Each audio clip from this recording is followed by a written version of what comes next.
দর্শক দেখেন আমরা কোন দেশে বাস করি। আমি এখন আছি জিয়া উদ্যান, আর অনেকে এটার নাম বলে চন্দ্রিমা উদ্যান। তো হোয়াট এভার, যাই হোক, জিয়া উদ্যান আর চন্দ্রিমা উদ্যান, এখানে এসে আমি আমার বাচ্চার জন্য একটা আইসক্রিম কিনি ওই আইসক্রিমের দোকান থেকে। ওই যে ওই আইসক্রিমটার দোকান, ওই আইসক্রিমের দোকান থেকে আমি কিনি এই যে আইসক্রিমটা আমার বাচ্চা খাচ্ছে। এই আইসক্রিমটার গায়ের মূল্য হলো 50 টাকা।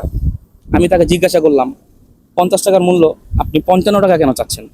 সে আমাকে বলতেছে, আমরা এখানে এরকমই বিক্রি করি, গায়ের মূল্য থেকে 5-10 টাকা বেশি বিক্রি করি, আপনারা কিনলে কিনেন, না কিনলে না কিনেন। তো বিষয়টা আমি এই কারণে ভিডিওটা করলাম আপনাদের সাথে শেয়ার করার জন্য, যে আমরা এমনই এক দেশে বাস করি যে যেখানে যেমন ইচ্ছা তেমনই তাদের জীবন ধারণ করতেছে, সাধারণ জনগণকে এভাবে জিম্মি করছে, মানে কিছু বলার নাই, আর এগুলি দেখারও কেউ নাই।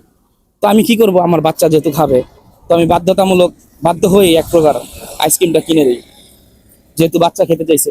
5-10 টাকা তো আসলে বিষয় না, কিন্তু এইগুলি দেখার আসলেই কি কেউ নাই? এই প্রশ্নটা আমার আপনাদের কাছে আজকে রইলো। তো ভিডিওটা যারা যারা দেখবেন, বিষয়টা একটু আপনারাও চিন্তা করবেন এবং আমার ভিডিওটা একটু শেয়ারের মাধ্যমে ছড়িয়ে দিবেন, যেন এই অনিয়মটা দ্রুত বন্ধ হোক। তো আজকে আমার ভিডিওটা এই পর্যন্তই। আল্লাহ হাফেজ।